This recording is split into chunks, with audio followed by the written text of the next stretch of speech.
So yeah, again, the Dampier pick, it wasn't necessarily a bad pick. Dampier definitely can have a presence here on the competitive scene. It just the order and then the execution earlier on, the lack of stuns. So I think that was a great point that you brought up. Just really the lack of just true stuns, those powerful stuns, Yeah. is something that really wasn't here on Don's side, and something to think about going here into game two. So banning phase, the blind bans that is, Fade Parasite taken care of by Complexity. And then you have Wild Soul Tempest coming out here from DonD. The first game we saw Keeper and Wild Soul blind banned by both teams. This time Keeper left completely open, and sure enough, first locked here by Complexity. Yeah, Wild Soul Tempest, though, blind banned by DonD is no question there. I mentioned last cast, actually, or the last game, I should say, that, Wild Soul, it was a little peculiar to me that Wild Soul was actually blind banned by the Legion side because they have the opportunity to first pick him. Well, Beakit agrees with me in a sense as he doesn't ban him, but of course Wild Soul does get blind banned by Porch there in the captain position for Domer Undamp. Yeah. Wretched Hag is the next lockup for them. That's a hero we actually don't see locked as much anymore, but certainly picked up in many, many games, regarded as a very, very strong solo laner. Perhaps maybe a good suicide, not the best, but can recover and farm quite nicely. You know what? This is kind of a side thing here, but as this is picking up, but there was an article written recently on HoNtour.com. I think it even still might be the most recent one. But I checked it out, and it was basically concerning the first day yesterday of the Diamond Division. And they actually got some quotes from Moon Meander. Not only about their, the Cycle 3 finish, the disappointment that was, but then getting defeated by Lions yesterday, which is why they're here in the losers bracket. And he made an interesting comment. I forget the exact wording, but it was basically along the lines of, we've been doing a lot of preparation, and we've had this rivalry with Trademark Esports so much lately that we've been doing a lot of preparation for them specifically, and really nobody else. And I thought that was actually really interesting to hear. That, but to an extent, that's something that they're going to really start making adjustments to now, because they realize, obviously, the scene as a whole, it's not just about TDM and Complexity by any means anymore. Right. I mean, you got your Q Squad, your TT Esports, your Stay Green, of course, and your many other teams, especially in the Diamond Division. So, something to think about, though. Again, that's something that caught my attention there. Yeah, it's important as a captain and as a team to really do your homework and do your research about every team that you play, honestly. That you think you're going to have some trouble with. And maybe they just didn't do enough research about what, the play style of specifically Lions and what they like to run and how do they play passively? Do they like to sit back and farm? Are they aggressive? Do they run tri-lanes? Things like that. And I will say I actually got a chance to sit down and talk with them myself, and they mentioned that in their third final game with Lions, specifically Super KGE on Pharaoh was consistently using those Tormented Souls to block the Ancients. Really? Yeah, they said that he would just do it every single minute, that he would always block those Ancients. Wow. And so, if you're looking at a lineup and you're looking at a team that's run Pharaoh frequently, that's one thing to think about. Should we even, do we even ban out Pharaoh because we can't? There's no way we can deal with that, or do we not run a hard carry that has to rely on stacks on the Ancients? So things like that all do add up. Interesting. Yeah, I mean, that's if you could be on the ball with that, obviously that could be a very useful strategy there, blocking those Ancients with the Tormented Soul. But okay, but this game here, we do got the locking phase again. It started with Keeper, Wretched Hag, Luna, Glacius Engineer, and then Moraxis to finish things off. So a very strong lock ball, very support heavy actually. You got your Luna, Glacius, and Engineer all in there. Banning phase now, you got Pebbles, Jerizaiah, Draconis, Silhouette, and Moon Queen. And the final band is actually going to be Plague Rider. So there you go. First pick going to be coming out here for B-Kid and Complexity. Ophelia is still on the board, by the way. You do have Glacius in that lock pool, obviously, but yeah, Complexity has no problem snap picking that Ophelia. Yeah. Always surprised to see her even available going into the first pick stage. Yeah, and then, they're going to get presumably that Keeper the Forest first, geez, too. Yeah. So being able to have both Keeper and Ophelia on your team, whereas everything else is still, basically banned. Tempest is banned. Parasite's banned. You have the other junglers to work with as well, but Domer Undamp with the first pick, Master of Arms. I'm very curious if they've run that support or carry. We've been seeing a lot more semi-carry Master of Arms lately, and they've actually had good success. But we actually saw Complexity run a Master of Arms as a semi-carry or carry yesterday against Domain of Pain, and they actually lost that game, if you remember. Deadwood. Yeah, that's right. That was the one game that they lost against Domain of Pain in that 2-1 series. So, Master of Arms Deadwood, though. Wow, a little bit interesting combination picked up there by Dober on Damp. I had to think of the word there. Now, you see the right click on a Zephyr over here. I mean, you got to figure. Okay, they are going to go Zephyr. Bubble Zephyr. I mean, this is shaping up to be pretty powerful team fight and push team here. Yeah. On complexity, because again, you got to figure they're going to first pick that keeper, and then probably just take whatever support options left over that makes sense for them. So it's already very, very scary for Dober on Damp, but at the same time, that's what you got to be thinking here. You got to be thinking it's a grouping up a push, a lot of minions. Obviously, we need creep clearing right now. You got Deadwood. It's not bad for that, I guess. Master of Arms, to an extent, also not bad. So they already got a decent amount of that here, but could always use more. They need a lot more. Perhaps maybe a Tundra on the team. Yeah. I always thought Tundra was fantastic for counter pushing as well. Not to mention having the vision from the shipper behind the push to see like the potential. Well, they're going to go Dark Lady. Not exactly the hero I would think of for counter pushing or to dealing with pushing strats. Yeah. Now it's actually not that bad because say like you get a Rotten Grasp from Deadwood, and then Dark Lady uses the ultimate on everyone behind that one target in front, and then you just all jump that one target that was hit by the Rotten Grasp. It's actually not a bad combo, but I would expect something that has a little bit more counter push potential. Yeah, I was going to say Luna definitely here is something that makes sense. So they're going to go with Luna, and I don't know. I mean, this is actually going to be interesting to see how they want to do this. They could go something like a Luna and another support here, honestly. Then obviously they're probably going to end up running to maybe just an aggressive tri-lane even could be possible. Okay, they are going to go more Axis though in the end. So we're probably going to see a Master of Arms play the support role here, with a Luna also support. But the possibility of a pseudo tri-lane, or not a pseudo, but an aggressive tri-lane is actually, I guess, possible. But also the 2-2-1 setup could make sense. But I don't know. DonD's lineup is, they got some question marks. You look at complexity, it's pretty obvious what they're going to do, and I'm sure they're going to do it well. Yeah, I'm curious to see if they run their dual lane mid or that they run their dual lane in the short lane. And either would work. I think short lane would probably be a little bit smarter because they have Ophelia in their jungle, and they it just hit me that the Glacius was in the lock pool as well, and Dober on Damp decided not to pick him, which would have been a good hero to have against that Ophelia. But I am very curious to see how really both teams lane it, and how Dober on Damp responds to the inevitable fast push coming out from complexity. Yeah. Yeah, it is going to be tough here. It really is for DonD. So this is a very threatening lineup here on the complexity side. We see he's always taken back by this. So like, oh, they got Dimension Shaman. No, this is Ophelia here. Of course, going to be played by Moomiander. All five are heading down towards the bottom lane by DonD. Don't necessarily think they're going to do anything like Kongor by any means, but they are going to rush down here and try to get this Ward of Sight out. But you do see Glacius, Zephyr, and Bubbles are also down here for complexity now. They're ready to defend, but obviously it would be numbers in favor of the Hellborn team. You see the Flying Courier scouting things out, so they know exactly what they're up to. Look at this. They're just a ball here. I mean, they're really clumped up as the Hellborn team. They are not spread out whatsoever, and actually Bubbles needs to be careful here. Okay, spots them. Are they going to be able to reach him somehow? The blast shot, and it looks like it's just out of range, or charge shot, just out of range, so Bubbles will be fine.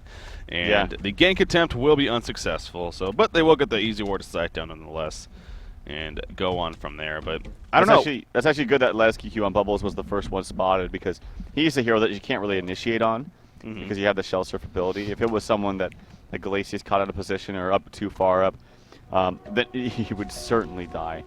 And looking at the lanes right now, it does look like it's going to be that dual lane mid of Zephyr plus Glacius, and then actually a solo short Bubbles. So, yeah, maybe they expected the dual lane or maybe perhaps a tri-lane bottom. They didn't want to deal with that. But I feel like they could have because they had the Ophelia in their jungle to assist. His items are kind of interesting, by the way. Look at that for Ophelia starting items. It's already going to be towards a fast Energizer, I feel.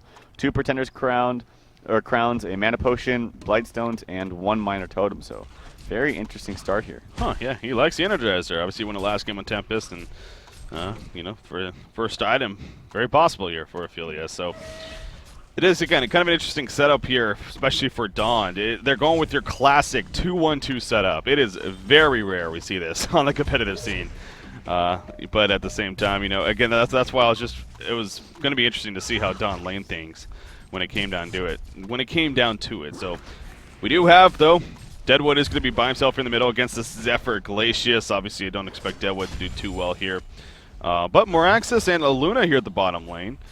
How do you think this is going to work, though, really? Well, the problem right now is they haven't gotten lane control.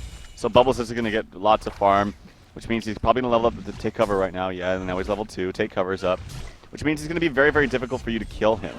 And he has this perfect lane positioning, perfect lane control, and still around Damp's not really doing anything about it. And what that means is Bubbles is going to get, he's maybe not going to get the most farm in the world, but he's getting complete free levels, which means because he's getting solo experience and these people are sharing experience on the bottom lane, that he's actually going to do better. So this dual lane bottom needs to do something, maybe be aggressive right now or get the lane back, but this is just not working out. Yeah. Not that good of news, unfortunately, for our Dawn team as far as the start goes. And again, then even the middle matchup. Look at Deadwood going to Glacius right here, but Glacius puts the freeze out. And Deadwood will have to fall back and use some regen, probably the health potion, which he uses right there. So, you know, looking at how everything is going, you got to figure, or hope even for the sake of Dawn, that their top lane is at least doing pretty well. I mean, Dark Leash is 8-3 right now against the 1-1 keeper. So it seemed like earlier on, Master of Arms was doing a pretty good job of boxing him out. And actually, there's no ward of sight here either, blocking the camp. I don't think they counter it. So yeah, there was no ward of sight placed down at all. So they will be able to take advantage of a pull when they or if they find that necessary. So that is the good news. It looks like they should have a pretty good time with Dark Lady farming at least early on. So definitely some good news there for DonD. Yeah, Master of Arms actually looping around. Maybe put some aggression on the key of the forest, but obviously he has his invis, so he's not too scared. He actually uses it right there. So he's going to have a couple more of those. He's sitting at 120 mana, and it only costs about 60 mana to cast that. So he's got 2 more invises available. Not to mention he's just a strength hero that's so tanky. Yeah. And it's already difficult to take him down. But yeah, mid lane Deadwood, he's really not getting anything at all. He's actually managed to muster 5 CS, but and some decent experience as well. But you know, you have a complete free farming Zephyr. You have a free farming Ophelia. I'm very interested to see how this first item, which I'm presuming to be a first item, Energizer on Ophelia, how it works out. Yeah, I mean, in the big picture, so, you know, just got finished talking about how at least so Dark Lady is having a very good time free farming there at the top lane to an extent. This complexity lineup, they don't really care about that. You know, this is more of a, we get our early farm, we hit our 6s and 7s, and we just start grouping up and pushing your towers in. And that's probably what's going to end up happening here. You know, that even makes more sense why the early Energizer on Ophelia and whatnot. So, as you see Zephyr, the fact that he's getting free farm, I think, is the scariest thing here in this game. When it's all said and done. In fact, they're going to jump onto Deadwood right here. The Minotaur with the assistance. The Gust back in right there, despite the wrong grass coming in. He's turning first on the Zephyr, and he will get the Bloodlust kill, actually. So, it works out for Deadwood right there. Yeah. Wow, I didn't think that was going to happen, but sure enough it did. Unfortunately for Complexity, that worked out pretty damn well. Yeah, not exactly the smartest decision, one, to go in there, and two, I think Action waited so long on the Gust. I feel like that it provided a very easy Deadwood grasp. I would have Gusted first and then try to juke the grasp afterwards, just personally, and then maybe use the Glacius Sun or the Slow and the Ice Imprisonment after the Gust already happened, so that when he uses the Deadwood Rotten Grasp, you know exactly where it's going to be, and then you can go from there. So not exactly executed that well. Bubble's taking a little bit of tower diving, actually. Wow. Some juking, jiving. That machine's being very patient, but Porch actually dies throughout this entire exchange. Might even be a counter kill onto Miraxis. Bubbles has a Shell Surf, and he's going to use it to at least cancel the health potion. So, gank in mid lane failed. It went the other way around. Same thing happened to the bottom lane. It was just horrible execution. They know that. I mean, it was bad. They got very tunnel vision right there. It was to a point where they were nowhere close even to nearly killing Les QQ, but for some reason they decided to just dive. And the Luna was taking the tower damage the whole dive. And she literally died to nothing but tower damage right there. Bubbles did basically nothing but run the whole time. It was just bad execution. So, yeah, as great as that was in the middle lane with the fun turnaround getting the Bloodlust kill, like you said, it's kind of sucks that happened because it almost even takes it away to an extent. So yeah, I know. You do have a more Axis when it's all said and done, who's, you know, not bad in farm. I mean, but you brought this up earlier. The fact that Bubbles is level 5, he's actually managed to get even some decent creep farm himself. He just got a credit for a kill right there. So he himself is going to have a pretty big impact, despite with this setup you'd figure you'd be able to lock him down somewhat, but he should be having a good time, and that's unfortunate news. So Zephyr died early on, obviously hurt him, but you look at the goal per minute chart, he is actually still on top of the GPM, 322 goal per minute. Dark Lady is following behind, though, 300 goal per minute herself. So again, at least she is having a decent start here, too. So yeah, that's good for her. She's going to need that farm. I'm very curious, though, about this Energizer. Like, he has it up, ready to go. Huh. And, you know, it's certainly good with hero with the neutral creeps that can, like, you know, have get you potential abilities like the Skeleton King and Minotaur. But if you don't have those, I feel like it's not very useful. Yeah. It just increases the speed of your Vagabond leader, who's going to do what? Just run up and attack you maybe once or twice. So it's kind of well, Catman's actually pretty good too, and he does have one of those. It actually almost dies right there, as there is an Luna spotting out what this Ophelia is doing. She wanted to actually kill the Catman right there. Yeah. But couldn't get to it. Now they are going to try to set up a kill, and nonetheless, Ophelia is in a little bit of trouble. Moraxis running over now, level 60. Oh, missed the power throw! Oh no, Luna, how do you do that? In the face, misses the power throw. We do see the Vagabond leader kind of bringing attention, and now actually Moraxis and Luna, they're the ones that need to be careful right here. The Shell Surf will connect. In comes a Kalpa. There's a Song of the Sea. Down goes Moraxis. Luna will also fall right here. That's going to sting. That's going to sting a little bit. Yeah. Ouch. Yeah. And I don't know, nothing really more to say. I mean, it's just, again, it happens. You completely missed the power throw right there. And I don't even know if he hit the power throw, though, in the long run. If that even would have been a kill, it might not have even been still. That still might have even happened. So, just, again, really adding insult to injury. I mean, he hit some creeps. Maybe that's what he was going for, to steal the creeps and then just not initiate. But Moraxis was coming over. Clearly, there was miscommunication. I think if you just opened with like an auto attack plus a stun and then used the power throw later, would have been a much better situation. Moon, by the way, is choosing to level up his Nature's Wrath on Ophelia, something that I really don't like doing, and maybe he's just trying it out this game.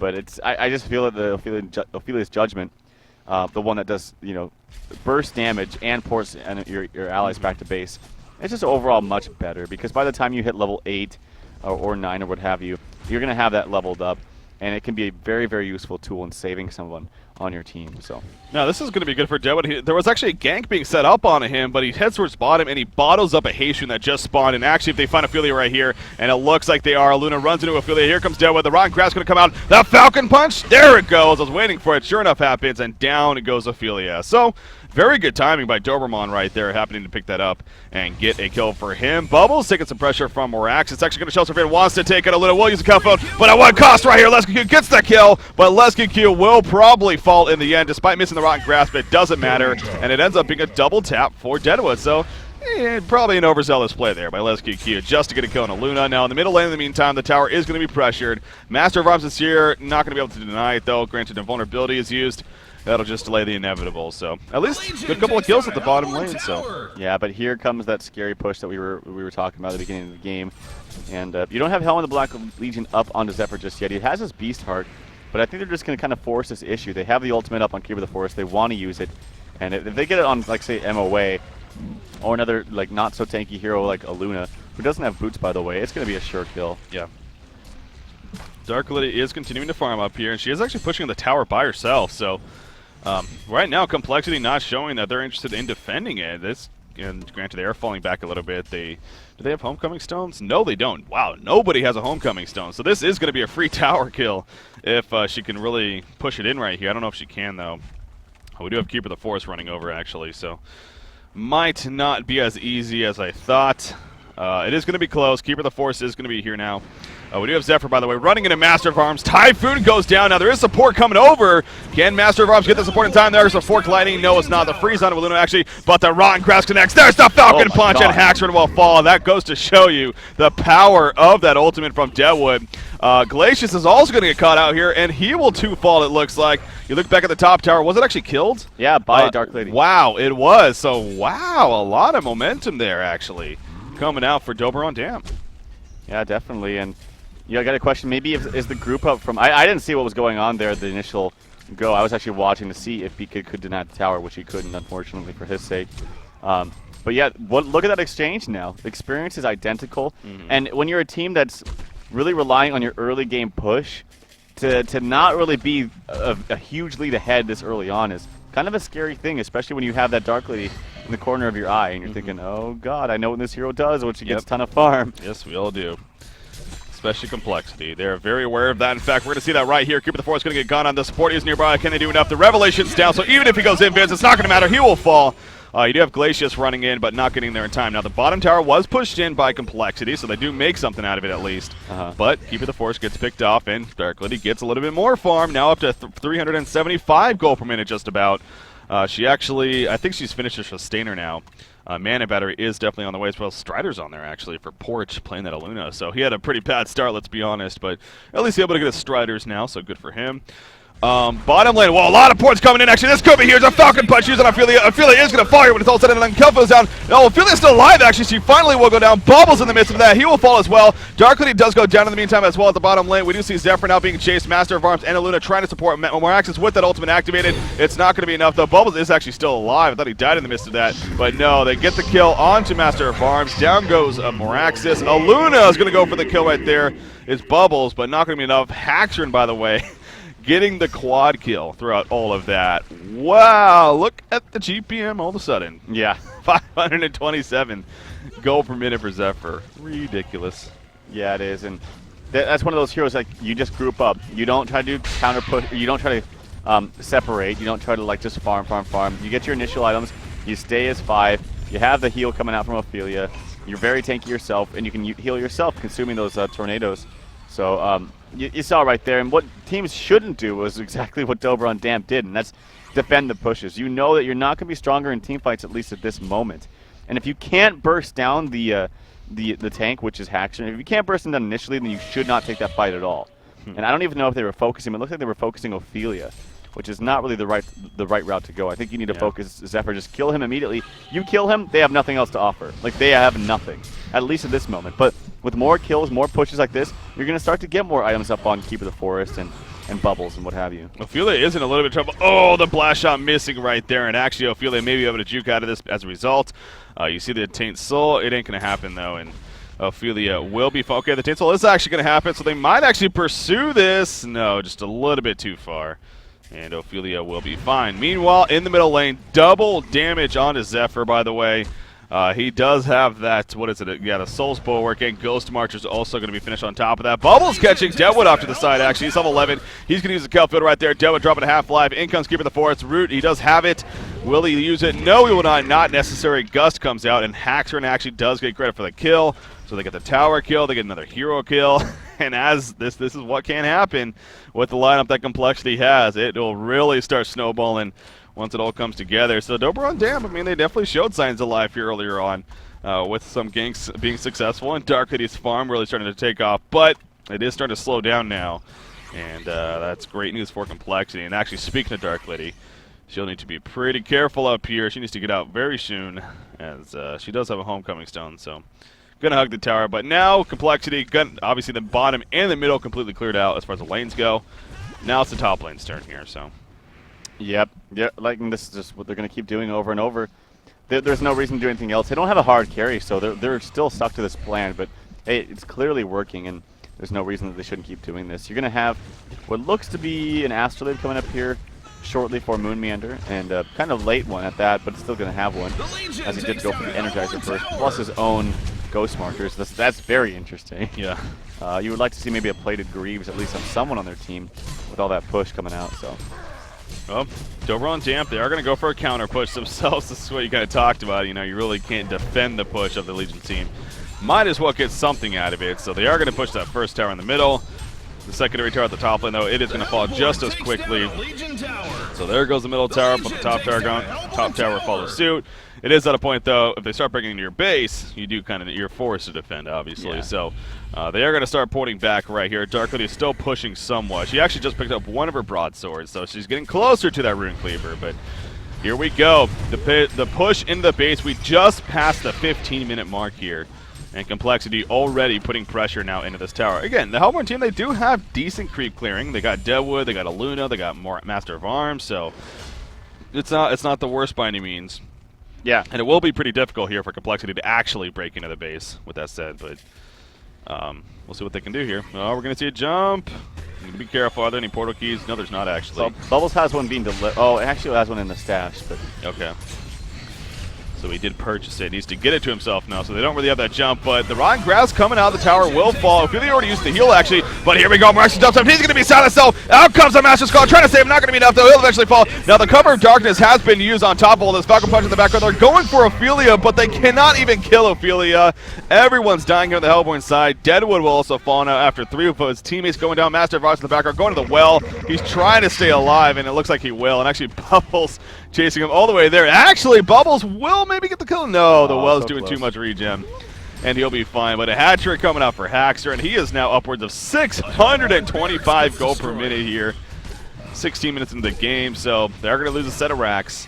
Of course, they're going to respawn fairly quickly, but again, it just doesn't seem like they have enough damage, and it's just going to get even more out of control from this point. Yeah, they actually can remember too that the bottom tier 1 or the bottom tier 3 tower is also taking a lot of damage, as you see Moon running down there himself. But Miraxis, I mean, they're just so tanky on the Fleeting side, and they have a number of heals and good team fight potential. Miraxis, they're trying to do something to keep it the forest. He's in a little bit of trouble at the moment. Here comes Zephyr, though, champion of Newerth, gets the kill onto Lil Assassin now. And who is that right there? That's actually Dark Lady's going to take a lot of damage, trying to get the kill on Keeper, but can't get it. Unfortunately, Moonmirror gets the kill right there. Now you have Bubbles in the well, basically, trying to screw with them just a bit. Action's going to fall back. There's the Deadwood Rotten Grass. Glacius now playing up, and this is just kind of getting ridiculous at this point. Porsche does get the kill on the Moon Meander using that red throw. Yeah, well, the thing with that, though, you made the point earlier, they've really been going all out on Ophelia every single fight. They really want to kill her for some reason at the beginning of all these fights, and it just hasn't been happening. Now, they are going to clean up somewhat. They get a couple of kills here. Keeper the Forest also falls. Zephyr, is he tanky enough? I mean, there's 4 players beating into him. He is not. He looks like he will probably fall. Rotten Grass, yes, it is going to connect. And Haxter will actually go down. 605 bonus gold right there, so that's nice. Now, Ophelia is charging in. She bought post haste and a buyback, actually. She is going to get the kill right there. But Taint Slow going to be used, and now Ophelia is on the run. She does have support nearby. Will it be enough of a chase, though? In comes the Dark Blades. The couple of auto attacks. There goes the kill for the front Bubbles, turning this around. Dark Lady and everyone else going to be locked down. There's the nuke on a Dark Lady. She will end up falling. So will the Luna. So good timing from LesQQ right there on that Bubbles. And Ophelia going back in. So I really feel, obviously, it's not a case of complexity. They feel like they have a win already, which is understandable. They're kind of just having fun with this now. They're going to take out Deadwood right there. So after all of that, they will actually kind of reset here and continue to push back in. 4 buybacks actually used by complexity so far. Yeah, Massive Arms, Luna falls. All right, I think it is coming to a conclusion here, Tro. I think Complexity is going to ultimately take the series 2-0. So no upset here coming up from Dobron Dam. Now, again, they're in a tough spot here. Obviously, a big reason why we wanted to cover them was simply because they came from the Bronze Division. Right. Really wanted to give them a show, if anything, give them respect, if anything, the sense that, absolutely, here you go, guys. They did it. You guys can do it too. Obviously, though, again, they're playing Complexity, one of the best teams out there. It's going to be tough, so. And even though these were pretty bad losses for them, I'm sure they learned something from them. Yeah, of course. I'm sure they did, and maybe coming back and watching the cast and watching their own replay and seeing what they could do better. It's a learning experience, so. Hopefully they take it positive is ultimately where I'm getting at. Right. And that. So, with that said, again, this one's obviously still going on a little bit here. But it's because this series did end it looks like it is going to end fairly quickly here. We don't want to just sit around and do nothing until the next series. I think it makes sense to actually jump into another series that's going on. I believe another one that actually stood out to us was One Trick Pony versus Pencil. So as soon as this one finishes, we'll get an update on exactly where that's at, then perhaps jump into that series. But you see right here, again, it's DonD is just continuing to try to hold it off and get any kills that they can. For some stat purposes, but Haxter is getting near even a 700 gold per minute mark. Just absurd. He's buffing up those stats, man, as far as where he ranks on the stats tab. Well, they have mega creeps now. Oh, that's going to help. So it's inevitably going to... I think it's over. Yeah. I think it's actually over. I don't know. They're going to try again. Bubbles. Come on, Bubbles at least. Dynamax is going to just disintegrate it. Ain't going to happen. Ain't gonna happen. It's gonna kind of sit in the well now. So yeah, hopefully Dobron Dam, if anything, learned from this, and kind of take it as a lesson going to the. Obviously, they are gonna happen to be in Diamond again next cycle. So yeah, look to go into that and see what improvements you can make. But GG well plays are officially being called here, and the Shrine, it looks like it is going to fall. So that will officially do it here. Complexity does take out Dober on Damp 2-0. And of course, that means Complexity is safely moving on to the next round. But again, they are in the losers bracket here, so they got to win it all the way to the grand finals to obviously stay in it. So Yeah. going to be a tough road for them, getting knocked out earlier on. But I guess that's what they had to do in the qualifiers as well. Now that I remember, getting knocked down in the very first round of those, and had to fight all the way through. So, anyways, any final thoughts on this series here, Trove? Again, just I think that Dobron Damp has a lot to learn, but I think that they can learn that. And they can learn it again, especially next cycle, as you mentioned, because they will be in Diamond once again. So yeah, make sure to check them out. Yeah, definitely check out Dobron Damp for the next cycle. But the road does end here, so wish them the best of luck in the future. But so as I said, again, with that being a very quick series, I'm actually just jumped into another game here of One Trick Pony taking on Pencil. So if we want to actually